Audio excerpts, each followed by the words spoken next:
Okay, now that we've talked about what organizational culture is, there's a concept in the literature that describes cultures as strong or weak. And what that's getting at is that though culture can have a value for, let's say, openness, strong culture of openness means that that value for openness is very evident by talking to anyone in the organization, that you see signs of it everywhere that you go, that there's indications that this environment supports an openness. Where another organization might have that written down as one of their values, one of the things, one of the principles that they adhere to, but you look around and it's hardly evident that that's true. I worked at a college called Covenant College, which is on Lookout Mountain, Georgia, when I graduated from Ole Miss. It's my first job. It was a great job for me. I was had beliefs very consistent with this little Christian liberal arts Presbyterian-run college. Enjoyed it very much. At some point during my 3 or so years of tenure there, the president hired a consultant to come in. His name was David Trickett. And David's job was to do what it was called a cultural audit. These aren't all that common nowadays, but they probably should be more prevalent than they are. David's job was to come into the college setting with us and interview people, talk with people, and assess what are the prevailing values, what are the messages that our culture knows of, and where is there evidence that these cultural values exist. Now, Covenant College is a really distinctive place in that they have something very unique about them, and that is mainly that their plaque, as you pull up to this beautiful castle on the mountain, says, "In all things, Christ preeminent."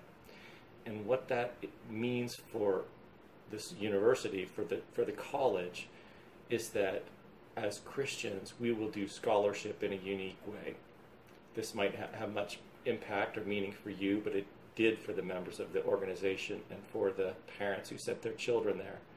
This would mean that we didn't just pray at the beginning of class or something, although we were free to do that, but that we would educate these young people with an eye for distinguishing between how do we do accounting as a Christian that might be, if in any way, different from someone who is not a Christian.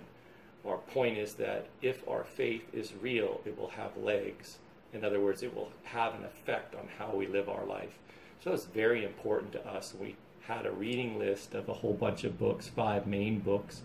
Creation Regained by Meters, one of them. And we talked a lot about philosophical principles, about what it meant to be in the world but not of it, and this kind of thing.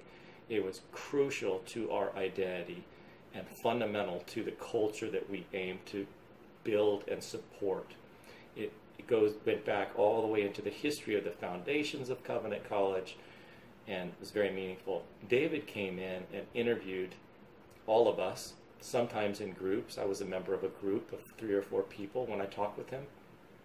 And he asked us questions about the organization and why we were there and what we thought were the fundamental beliefs, and just general questions about what things do we like and didn't like and so forth.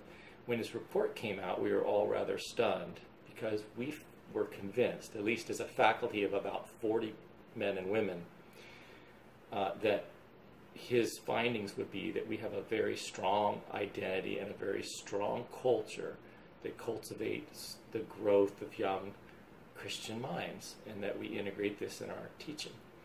What he said was we don't. And we were shocked by that because as faculty, we all understood it very well. We had meetings together. It was always a centerpiece for what we discussed. We read books together aside from our reading list. It was always just a part of the culture. What we neglected to understand is we were just 40 members of the organization, faculty. And we tended to talk with one another more than anyone else. But there was a whole staff of library personnel. There was a whole staff of people in the mailroom. There was a whole staff of people who worked in the resident hall. There was a whole staff of people in administration and HR and in records and everywhere else. There were people handling the grounds, mowing the lawn. All those people count. They all matter. If you have a strong culture, it will permeate the minds of everyone It will be visible in a million different ways, and not just in the mouths and minds of your academic, scholarly people who are doing the reading lists and teaching the classes, not the least of which our constituents are the students. So even if we are doing things in class that are consistent with this integration of faith and learning like we espouse to do, if the students are not understanding this, if they are not receiving it and understanding what they're receiving, it's ineffective. You don't say what culture is. Culture is what is there, what you actually see and experience. So be careful in thinking that you have a strong culture because you have a piece of paper that says, here's the things that we value. A piece of paper is nothing more than a piece of paper. Culture is evident in the lives and attitudes and values of the members of your organization. If it doesn't reside there, it doesn't reside anywhere. It doesn't exist except in some figment of your imagination, some wishful thinking that you jotted down some notes on a piece of paper. It'll have no meaningfulness. Culture is powerful because it shapes the way people move forward. It shapes how they make decisions and how they interact with one another. So we want to be thoughtful about it and be careful that it really exists and it's not just something that we've paid lip service to. Hope that's helpful.